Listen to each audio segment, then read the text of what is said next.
5 steps, immediate steps you can take when you learn that somebody has died. Hi, I'm Darren Findling from the Probate Pro, and I'm hopeful that these 5 steps will allow you to take immediate action, decisions relating to a loved one who has died as you're grieving, mourning, and dealing with all of the difficulties surrounding a death. I'm hopeful that these 5 steps will guide you to make immediate decisions. First step. Contact authorities. If the individual has died in hospice or in a hospital setting, the authorities will naturally be notified by the hospice or hospital staff.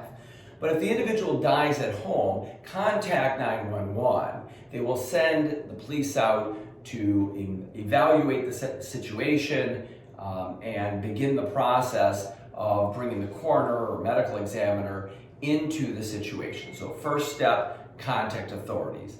The second step is to provide notice of death, and this seems pretty logical. After somebody has died, you want to inform family and friends of the death. There's many ways to do this.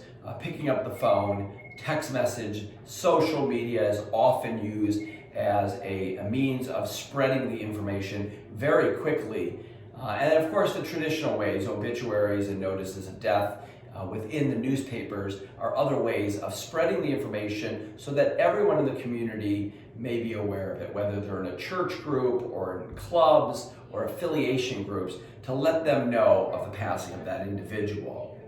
You also want to contact the individual's employer if they're still employed, because they may have access to some really critical information, like a prepaid burial and funeral plan, or other related financial benefits relating to the death.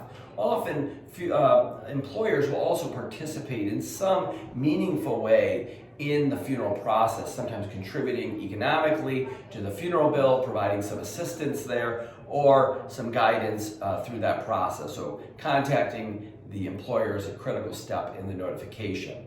Third step, start making the funeral, burial, or cremation arrangements quickly.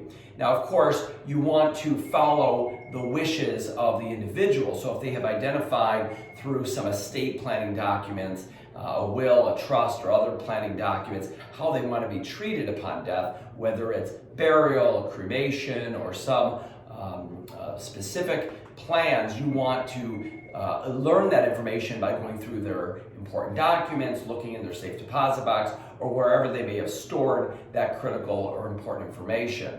You may want to talk to loved ones, family members, to see if they've communicated. Is there a preference in the funeral home, a burial plot that may have been purchased for the family, and so on. So begin that process by contacting a funeral home to assist and guide you through that process. The funeral homes are really equipped to assist you with the cremation process, burial process, as well as the cemetery-related issues. They are very skilled at accomplishing all of that. And including in that, this is really the fourth step, which is to obtain death certificates. Death certificates can be obtained through the funeral home or through the county. You need the death certificate. The reason these death certificates are so critical is they are a certification from the coroner or medical examiner of the death. They usually have a nice seal on it. They look very official. And when you're dealing with financial institutions and other organizations, you're going to need to present that death certificate. So they charge a fee usually for these, and each one you buy is an additional fee. So we tend to tell people to buy enough that if they needed to send one to every financial institution, to the employer, and so on, that they have plenty left over rather than running back and forth to obtain death certificates. Step number 5, and really the critical step of which I'm so familiar with, which is to contact a competent, skilled probate and trust lawyer. Here's the why. Most people really have no idea how to navigate through these complex issues following death. And there are many people who contact us, and we're simply just guiding them in the right direction so they can handle their affairs on their own.